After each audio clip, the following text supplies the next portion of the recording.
Playoff hockey delivers yet again. The NHL's first round is undefeated. Another amazing Game 7. Welcome to the Hockey News Playoff Frenzy Live, presented by Sticks.com. Katie Gauze, Michael Agello. Holy smokes, we had an amazing Game 7 last night. And these fans between St. Louis and Winnipeg said, hold on, we're going to do you one better. We're going to take you to double overtime. And it was an incredible comeback by the Winnipeg Jets, tying it with 3 seconds left, Michael, forcing the overtime and the double overtime before it's Adam Lowry, the captain of the Jets, who sends them on to the second round. What a game. What a comeback. 2 series in the Central Division both lived up to the hype, proving Central is the gauntlet in the NHL. Tell me a little bit what you thought about this game, this series. And I think we'll probably start off with a conversation about Connor Hellebuyck. But talk to me. What did you see tonight? Well, the Winnipeg Jets were like the Monty Python and the Holy Grail. Like it's just a flesh wound. I mean, players dropping like flies. I mean, right. The thing I'm most impressed about is that they won this game. They made this dramatic comeback. With Nick Ehlers, after missing 5 games, he steps in Game 6. Right. Scheifele is out Games 6 and 7, their leader. Josh Morrissey, who's their best defenseman, goes out early in the first period. So they play a double overtime with 5 defensemen. I mean, the minutes for Pionk and Sandberg were nuts. But the big story in this game, and as somebody who has covered the Maple Leafs for years, the 3-1 blown lead by the St. Louis Blues. The 2013 Leafs are saying, hold my beer, because this is the biggest collapse. And it's sad because they played an excellent game, but blowing a 3-1 lead with 2 minutes to go, and then the goal that Perfetti scored with 3 seconds left, which was the latest tying goal in NHL history, is just, it's epic. It's heartbreaking for the Blues. Yeah, let's talk a little bit about the breakdown of this game from a Jets standpoint. So you mentioned the ice time. Pionk with over 45 minutes when it was all said and done. Sandberg with over 43. A lot of ice time for the Fowler and Parenko. But like you mentioned, the Jets were playing without their top defenseman. We already knew that Mark Scheifele was out. He was ruled out after the hit in Game 5, didn't play in 6 or 7. So, I mean, certainly this was kind of similar to the narrative we saw with Dallas, right? Missing 2 absolutely crucial players and still finding a way to get it done. Cole Perfetti, what a clutch game for him. 2 goals, including the one that tied it up to force this situation in the first place. And this series was interesting, right? Every time the home team showed up, and home ice advantage was truly kind of the most important factor. St. Louis obviously winning all their home games, but it's always like, it's not a series until a team wins on the road. And in this case, if you can't pull that off, then you have to keep winning in this 7. So let's talk a little bit, though, about one of the storylines that we've mentioned before, but that was Connor Hellebuyck. And Connor Hellebuyck versus playoff Hellebuyck versus regular season Hellebuyck. And what we've seen, he got pulled in every single road game in this series. And early in this game tonight, it was looking like he was going to get the hook again. I mean, at some point you have to think, well, is Comrie really an option? It's Game 7. Do you just have to keep riding it out? But another sub 900 save percentage for Hellebuyck, but he finds a way to get the win. It did feel like he got better as the game went on. What did you notice from him tonight? Because at the end of the day, you can say what you want about him, but Jordan Binnington had better numbers, but Hellebuck's moving on. Well, I referred to Hellebuyck and when he's playing badly as Four Nations Connor, because in the Four Nations I didn't think he played up to the expectation. I mean, this guy is probably going to win the Hart Trophy. So they expect him to carry them like Dominic Hasek did with the Sabres back in the 90s and the early 2000s, but based on what he did during the regular season, you expected that level of performance. And then the 3 road games, I think he was really bad, and then he was pulled. And believe me, Eric Comrie is not the answer. I watched Eric Comrie. Buffalo. If you're bringing Eric Comrie in, you're admitting defeat. So you had to stick with him. But as you said, the one goal, the Matthew Joseph goal that made it 2-0. I thought he played the angle wrong. I don't blame him on the first goal, the Cairo one, but he sort of over pursued that one and then was like down on, Mhm. and it was just a weird one. It was a The defensive breakdown first and foremost, but he maybe didn't help the situation, but the second goal totally was that was on him. And and the maybe worst the third one. Yeah. and the worst one, Katie, was Yeah. the Faxa goal. Yeah. I mean, he played the angle wrong. It was a nice cross ice pass, but he played the angle wrong. And I thought that was a dagger. And up until the last 2 minutes of the third period, I thought that goal was an absolute killer. And really, Winnipeg didn't mount any kind of great rally until they pulled Hellebuck and they were down 3-1 and then got the Nemestikov goal. And then you just felt St. Louis is holding on by their fingernails. And it didn't last. Yeah, and I mean for Winnipeg, this is a team that throughout the regular season was so consistent, and one of the most important factors to that was the fact that they were having depth. They were getting the depth contributions. I feel like tonight was a good example of that. Obviously, we didn't see, I mean, it was a 4-goal game, but for Lowry in particular to come through as the captain, just that big body in front of the net, looked like he got tipped on the Pionk shot. Some part of him got hit. It's a cool story too. I heard the guys saying this on the broadcast. Lowry born in St. Louis when his dad was playing there, so certainly a full circle moment for him to be sending the Blues home. But what did you notice maybe about, again, the Jets finding ways for players that needed to step up? Everyone did. I mean, even Ehlers, he had one of the worst shifts of hockey I'd ever seen that ultimately led to that tying goal that he set up. I mean, it was looking bad. He lost it from the zone. He muffed on it. I mean, fumbling the puck, and then he sets it up. So what did you see from the depth from Winnipeg? Because that's a big part of this team's game. Yeah, he fanned on that shot, and then Well, in a way yeah, set up the goal. But right. no, I Perfetti really impresses me, Yeah. and really And he was getting scratched in the playoffs right, last and he had to step into this role because of the Scheifele injury. I mean, anybody who looked and saw the reports before the game and said Scheifele was out had to think St. Louis had a distinct advantage because Scheifele is just, everything flows through him.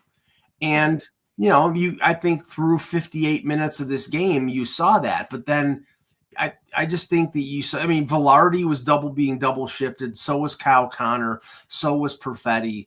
They were scrambling their lines, just, begging for offense. Yeah. And then finally, Nemestikov, who has had to play higher in the lineup than he normally does, he gets the goal.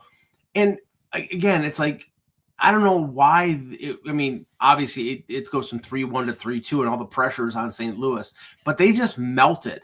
It was like I keep looking, because it's so fresh in my mind.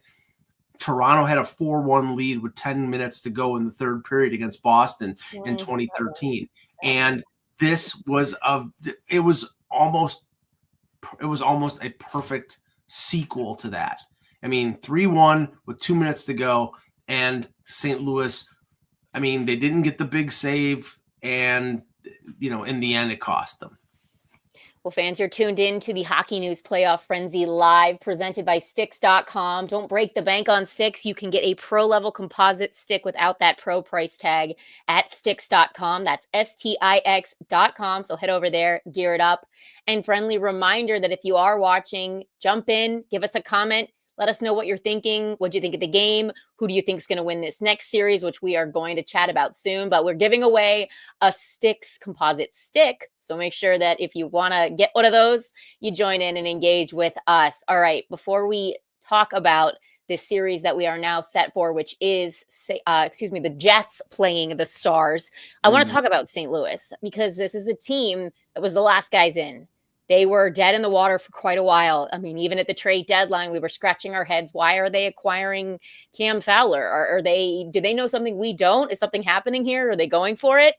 He was a huge addition and ended up being a big part of this team's run. But what did St. Louis show about where they kind of are as a team between bringing in Montgomery, between the moves that they made at the deadline, and between what they've shown us now in this first round about what we can expect maybe from their future? Well, clearly Doug Armstrong has approached the Blues as if they're not rebuilding, they're sort of resetting. They're sort of doing it in place. So they don't want to get worse. They're not dumping. I mean, there were a ton of rumors at the deadline they were going to trade Braden Shen, but the price that they were asking for was prohibitive, so they ended up not trading him. But it sounded like, because Armstrong in the past, he has traded players when they were in a playoff spot or reasonably close, like Paul Stastny, Shattenkirk a few years back. He is not shy about trading players at the deadline, even if his team is in a playoff position, if he doesn't think that they can win. So he kept everybody. And that's a statement. Now, I think the big injury and the thing that hurt them the most was Dylan Holloway getting hurt right before the playoffs, because he had, I believe, 26 goals. He was a big part of their sort of resurgence and run for. Yeah, the offer sheet debacle. Yeah, no, and the offer sheet situation and them getting Broberg and Holloway. We talked about this a lot on the wraparound about how that's going to affect this summer, and a lot of teams are going to be very proactive, going out and signing restricted free agents for teams that don't want to spend money or are right up against the cap. And they did that to Edmonton, and Broberg is an excellent young defenseman, and Holloway had a breakout year. But this team has got some age on it. I mean, Nick Leddy is not a spring chicken. Ryan Suter is in his late 30s. So, there's probably going to be some changeover with the Blues, but I think Armstrong essentially is going to keep on keeping on. He's going to keep going. I think he's going to try to add players and keep them in the playoff mix. All right. Well, earlier when we were taking notes in our little rundown here, you put in a side note that the Dallas Stars are probably rooting for the President's Trophy winner to win this game. So let's talk a little bit now about this matchup. What makes you think that they were rooting for the Jets over the Blues? Is it a style? Is it a Hellebuck thing? What stands out to you about why that's a better matchup maybe for Dallas? Well, I think it's purely a war of attrition. You don't know what's going to happen with Scheifele. Obviously, now you don't know about Morrissey. Now you don't know about Morrissey, exactly. Ehlers he came back, but you don't know how close to 100% he is. I mean, you take Morrissey and you take Scheifele away from Winnipeg. That's two big chunks. That's two big cornerstones. And if Hellebuck, now I would think that getting through this and winning this series would infuse him with some confidence. And if he gets hot, then I think he can keep Winnipeg in the series. But I think Winnipeg, without Scheifele and without Morrissey and with their status sort of up in the air, Dallas is the favorite in this series, even though they don't have home ice advantage. Well, I mean, the other factor for Dallas is that we are still patiently waiting on the status of two of their most important players. So you've got two big names that are up in the air really on both sides between Winnipeg with Scheifele and Morrissey, and obviously with Heiskanen and Robertson still, obviously skating, getting closer. I mean, Scheifele seemed close. We saw the videos of him out on the ice, and he was ruled a game time decision and was out. So those are big matchups for sure. Do you expect that this would be maybe, I guess, again, it's going to depend on what version of Hellebuck that we get, but does it seem like this matchup would be a lower scoring, more defensive series? What do you kind of get for a temperature on what we could see between the Stars and the Jets? If Winnipeg has any hope of winning the series, it's got to be low scoring, because Dallas's offense is dynamic, and they have four lines that can score. They moved Rantanen down to the fourth line when they were scrambling to tie the game on Saturday, and it was Oscar back and him scoring the goal that got them going. So, I mean, they're dangerous. You've got Sagan and Ben. If Peter DeBoer said that Heiskanen and Robertson are going to be back at some point in the second round. So you add them to what they've done so far against a really good Colorado team. I mean, they're dynamic. So, I mean, Winnipeg will have to batten down the hatches and play very tight, especially if they don't have Scheifele, because I think they're probably going to have to win most of these games 2-1 or 3-1 or something like that. Yeah, and another interesting storyline kind of heading into this is one we talk about all the time. I mean, goaltending, of course, is always interesting, but it's more interesting when we're getting this USA versus USA because, of course, the Olympics are coming up, and online there's been so much chatter already about who the teams are going to be made up from. And goaltending is a big one for USA. They've kind of taken a step forward as one of the premier nations in terms of the goaltending position. So you had Hellebuck obviously representing at Four Nations. Ottinger was there, didn't get to see the action. Now it feels like people are wondering if the script is being flipped because, again, like you mentioned, we didn't maybe get the best version of Hellebuck at Four Nations. We're certainly not getting the best version of him right now, again, when it counts in this playoffs. Jake Ottinger, on the other hand, he has been excellent. Is he kind of taking the crown as it is? So to speak for this USA's goaltender, and I mean, is that going to be something that this series puts on full display? Well, I think how they play next year is going to have a big factor in who's going to be the starter in Milano Cortina. I mean, I think Ottinger is going to make the team. I think Hellebuck obviously is going to make the team. Depends on who the third goalie is. It could be Jeremy Swayman if he bounces back, or there's a number. There's a deep pool. Maybe Dustin Wolf, right? He's a American, yeah. Yeah, Anthony Stolarz, if he plays like he's an American, he's a veteran guy. Right. The third goalie is always the guy who probably doesn't play. But the point is here is that based on what had happened at the Four Nations, and they didn't give Ottinger any work. If he plays great next year, like he has played very well so far this year, I think he was one of the differences in that series against Colorado because Blackwood was okay, but Ottinger was really good. I think there's a plausible path for Ottinger to be the starter for Team USA. Hellebuck is going to have to prove it could be a Marty Brodeur, Roberto Luongo situation, or there was always that changing of the guard. Curtis Joseph it was 2002, where he was the starter and he had one bad game, and then they switched to Brodeur. So I think that's going to be the approach for Team USA. Whoever wins is in, and if Hellebuck plays well, he'll keep the job, and if he doesn't, you have Ottinger in the bullpen. Absolutely. Well, okay. So we know that the Central Division is exciting. It is fun. It is going to make this next series very entertaining. But we've had some other good series. None of them went the full 7 games, but I want to do a little bit of a first round wrap with you. We got into this a little bit last night, Emma and myself, but of course we get things started right away, not wasting any time. We'll get into it tomorrow with Toronto and Florida, the Leafs hosting the Panthers, defending champs, against the team that is trying to prove that this year is different. So I want to kick things off with that. Talk to me a little bit about your expectations for that series. I know we'll probably get a chance. I think we're both going to be chatting about it tomorrow night together. So let's get a preview, see what we think, and then see how we do when the game is all said and done for game 1. My expectation is that the Florida freight train will leave right at 8:00, and they will try to run everybody through the board like they did with Tampa Bay. They went after Hagel. They went after Kucherov. The Leafs need to be prepared for that because that's what they do. That's what they did last year throughout the playoffs. That's what they did a couple of years ago. That's what they do. And I think the Leafs are better prepared for that. Their defense is the best 6 that they've had in probably 20 years. Yeah. But the goaltending battle, Bobrovsky, I think, he's won a cup. He's dominated in the playoffs at times with Columbus, with Florida. Stolarz has 6 games of NHL playoff experience.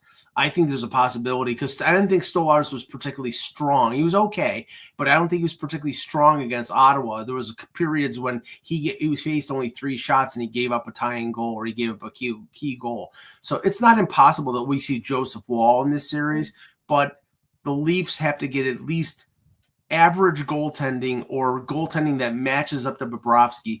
And I think they have the defensive advantage, but the advantage in terms of the forwards, they will have to weather the storm of Florida, Bennett and Tkachuk and Marchand, who's always been in their mind and in their kitchen. And I would not be surprised, and I can't believe I'm saying this because I advocated about this guy not being on the team at all. If they get freight trained in game 1, don't be surprised if you see Ryan Reeves in the lineup in game 2. Yeah. Yeah, we've talked about that a little bit, right? You've got to find some way to answer and match for the physicality and the type of game that Florida is inevitably going to bring, that Paul Maurice hockey that we saw on full display already in the Mhm. first round. And you talk about goaltending. So I'm curious because even in the first round, we were starting to hear kind of the rumblings of maybe we see Woll in game 6. What do we think? So what does the leash look like in your mind for Stolars? Is it if the first game doesn't go well, is that it? Do we give him 2? I guess just what's kind of your expectation? How do they approach it? I think it's the first 2 games. If they're Okay. if he, he's had a few days rest, he's not used to playing this many games in a row. This is the first time for him. He'll start the series. If he plays well, he'll stay in. If he loses the first 2, if they go down 0-2 going back to Florida, then I could see Woll getting a start. Woll played really well against Florida in the second round a couple years ago. I think he made 40 stops in the game that they eventually got eliminated in. Mm. He's a very capable goaltender, and he's played in the playoffs before. So if Stolarz falters or God forbid gets hurt, then I think Woll's going to be the guy to go in. Well, I want to talk about this first round and maybe I always say this, and I feel like, every year it's a little bit different, but for the most part, it seems to be true that a lot of teams learn a lot in this first round and they almost get maybe a scare, so to Yeah. speak. I know Vegas is a good example of that with what happened in Minnesota. Is there a team in your mind that maybe learned something from this first round that they're actually going to be, better? Like maybe they didn't play up to it, they were able to make it through. Maybe Edmonton's the answer here. What's a team in your mind that, necessarily wasn't perfect, but definitely learned a lot from the first series that they were able to get through? I think it is Vegas, Mm. and oddly, they're following the same blueprint and the same pattern than the year that they won the cup because Yeah. they had a difficult first round match against Winnipeg, and I believe Winnipeg was leading the series 2-1, and they got a Hmm. overtime winner from Mike Amadio in Game 4, and they won that series, and then the momentum built, and they rolled over uh, basically everybody on their Yeah. way to the cup. I think that's going to happen this year. The only reason Edmonton won is because the Los Angeles Kings melted. And Yeah. it's Yeah. like they were up 2-0. They had game 3 in their hands. Jim Hiller made the worst coaching decision of the first round by appealing the goal, and then they gave Edmonton the power play, and then they scored a power play goal 10 seconds into the power play, and they had a 3-1 lead in game 4 and blew that too. So it was in their hands, but LA has a mental block when it comes to the Edmonton Oilers, but the Vegas Golden Knights don't. Yeah. And I don't think that Edmonton, as great as McDavid and Draisaitl are, I don't think Calvin Pickard can take them through to the Stanley Cup. And Vegas will pound McDavid and Draisaitl Yeah. constantly. Yeah. They're going to make it tough. No question. All right. Here's a good one. If the Leafs get by Florida, do they go to the finals? Or this one's saying they go to the finals. So they're basically making this prediction. And I mean, that's possibly true. I think Florida, I would say, is probably the hardest team to get through in the East. Do you agree? Well, I don't think Washington is a bad team. I mean, they had some issues with Montreal, but they did get through in 5 games. Yeah. That Washington Carolina series is going to be a very interesting one, but like Toronto is going to take it one step at a time. Worry about getting past Florida. If you get past Florida, not to say that you won the Stanley Cup, but that's a victory. It would be the first time they get to the conference final since 2002. Yeah. So, it's very possible, but it also depends on what condition the Leafs are in after they get through Florida, because that Florida is going to inflict some pain on them. So, if Matthews is healthy and Marner's healthy and their defense is intact, then they have a chance. But worry about getting past the Florida Panthers first. Yeah, I agree. And I mean, it's funny because Toronto fans went from burning their jerseys and thinking the season was over to being like, well, we're going to get through Florida and then we're going to go to the cup final. I mean, it is going to be tough. But I think that there is an element of confidence that you get from making it out of the first round. It's important. At the same time, I think some teams maybe just faced their hardest challenge, like we saw between Dallas and Colorado, and then obviously here with Winnipeg and St. Louis, the fact that they went 7 games. Whereas the second round matchups are going to be harder, especially in the East. And I think another good example of that is both Washington and Carolina. I mean, they both won their series in pretty easy fashion. So, what do you kind of expect? They've been hanging out for a while. People online are joking like this first round has felt like it's taken forever. I guess that's what happens when you have these 2 game 7s. How did they just jump right back in? I mean, I know that they've both been waiting a pretty much equal amount of time, so there is the benefit into that. But it feels like they're both coming off of similar series, both winning in 5 games. And now this is going to be a much different challenge that they're both facing with each other. Yeah, I'm actually surprised that Washington and Carolina weren't the first game out of the blocks when it came to the second round. It's Toronto, Florida on Monday instead of Washington, Carolina. I mean, I look at this series. I think one of the factors here is Freddie Anderson healthy and can he play? I know he signed a 1-year contract a couple days ago, so he's going to be around, but he got hurt. They had to go to Kochetkov, and it's well established that Rod Brindamore just doesn't have any confidence in Pyotr Kochetkov because he plays him 50 games during the regular season and then goes to Freddie Anderson in the playoffs. He's like, thanks for nothing. Yeah, he's in baseball terms, he's an innings eater. He's a guy who you put out there for 35 starts, and he has a 4 ERA and he gets 12 wins, and then you go to some 23-year-old guy out of AAA to start game 1 of the World Series. It's sort of like that. So, I mean, if Freddie Anderson's healthy, then I give Carolina a puncher's chance. But I think Washington is the better team. Logan Thompson bounced back from the injury. They're really solid, and they seem to have a lot of confidence. And Ovechkin is just amazing. I mean, I just don't know how the hell he's doing it, but he is. He is. And I mean, this is a team that's brought guys in that have revitalized their careers. I know we've talked about this before, either with you or on one of the shows, but, the Dylan Strome project and what he's been able to become by coming to Washington. Pierre-Luc Dubois has done well there. Jacob Chikrin has found a spot there. I mean, sort of like everybody's, not to take the name from Vegas necessarily, but some misfits at other places, finding a really good home with Washington. And I think Spencer Carberry is going to win the Jack Adams for the work that he's done this year with the team, considering where they were at. When you look at them entering the playoffs last season, and their goal differential was like all-time historically bad.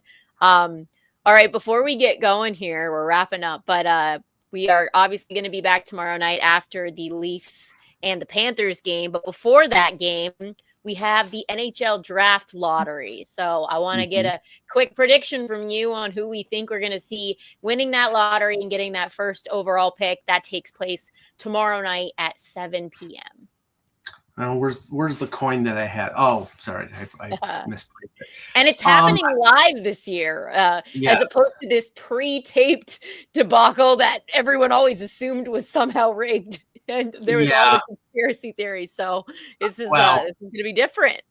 They do have observers in there. I was in the building. I think it was at the CBC building in 2016 when the Leafs won the lottery and we were going to pick Austin Matthews. Yeah. And there were reporters that were up in the room that saw the machinations going on. So, but I'm avoiding the question here. But if I had to, I mean, San Jose's got the best odds. I just have this weird feeling Chicago is going to win it again. Oh, it's going to be like is this going to be another Oilers 2.0, like the NHL's new project to try to help Connor Bedard? Or well, I mean, that organization really has fumbled the ball. They've added a bunch of veterans thinking that was going to really help, and it hasn't. He did, I'm not concerned about Connor Bedard. He's an amazing talent. He had a sophomore slump sort of type of year, but it still wasn't that bad. But it's up to Kyle Davidson to build a team around him.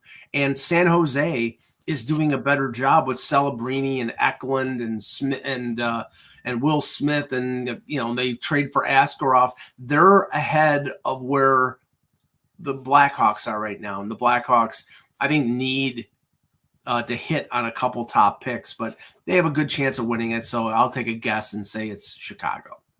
Yeah, so the starting from the bottom and going up, bottom 5, you've got San Jose, Chicago, Nashville, Philly, and Boston. And I mean, I think the 2 most interesting ones, because I really do like it when different teams win. I think everyone can probably agree on that, Right. unless it's your team, is Nashville and Boston are both unique. I mean, the Bruins just committing to being bad when it was over, and they took it to the all-time tanking level. And there's some strategy there potentially. I gotta respect it. It would be interesting to see what they could do with a top pick like that, number 1 pick, because of the team they do still have. I think that they are a few players away from still being right back into the playoffs. Right. Same with Nashville. They were the most active team over the summer. They certainly impressed everyone with the moves. It was almost more impressive how badly they just didn't pan out. But Yeah. that's a team that is right there, 1 or 2 little tweaks away from being right back in the mix. So if either of them get that pick, then I guess it's going to be an interesting one. All right. Well, before we get started with tomorrow, give me your prediction for this Leafs series. How many games? Because once tomorrow's game starts, there's no going back. Right. I predicted Florida in 6 games. The Leafs still have to prove to me that they have what it takes to come up against a team that, added Seth Jones and Brad Marchand to a team. Now, I know they lost some players in free agency and in the previous summer, but the core group that won the cup is still there. And then they added Seth Jones, who was relegated to that disaster in Chicago for a few years, and Brad Marchand, who's very eager to prove the Bruins made a mistake. So they're highly motivated and they're excellent, and it's gonna be a tough challenge. If the core group for Toronto comes to the forefront and does what they are expected to do, and I give Toronto a puncher's chance, but I think Florida is just the better and more experienced team. Yeah, I agree. All right, last one, because I want to answer this too. I think it's a little bit fun. Now that we've gotten through the first round, did your choice for who's going to win the Stanley Cup change? Because obviously the brackets are the brackets. I have Winnipeg winning the Stanley Cup. Mhm. I don't feel as confident in that as I did when I made my bracket. So that definitely changed. Right now, I actually think maybe the Dallas Stars could be a potential scary pick. Vegas Golden Knights. I don't know. For me, it's still feeling West. Since this playoffs have started, has your thoughts changed? Who was your original pick, and is it still the same? Well, I didn't pick a Stanley Cup champion, but I had Vegas coming out of the West because I Okay. thought their path was the easiest. Not to say Minnesota was easy, but compared to playing Colorado or something like that, that's easy. And then they play Edmonton, who I think they can handle. Yeah. But McDavid and Draisaitl are very tough. But I thought their path was the easiest. In the East, I didn't make a pick because it's just so convoluted. There are 5 teams that could go. I mean, Washington has a good chance because I think Carolina is an easier matchup than, say, what Toronto has with Florida. It's going Yeah. to come down probably to Florida, Washington, and it could be Florida again. Florida could be back-to-back Stanley Cup champions. It really feels that way. I mean, again, with the way that they just did away with Tampa, I mean, they truly made it look easy right from the first puck drop, right? 6-2 game 1 set the tone, and they really never wavered. I mean, it was done before it even began. And it was a little scary. It was a reminder of exactly how good this team still is. So I think that those are all very valid predictions for who we could be seeing in the cup final, but a lot more to go until we get there. Round 2 kicks off tomorrow. Until then, thank you for watching the Hockey News Playoff Frenzy live presented by Sticks.com. I'm Katie Gause. He's Michael Agello. We will see you all after the Leafs game tomorrow.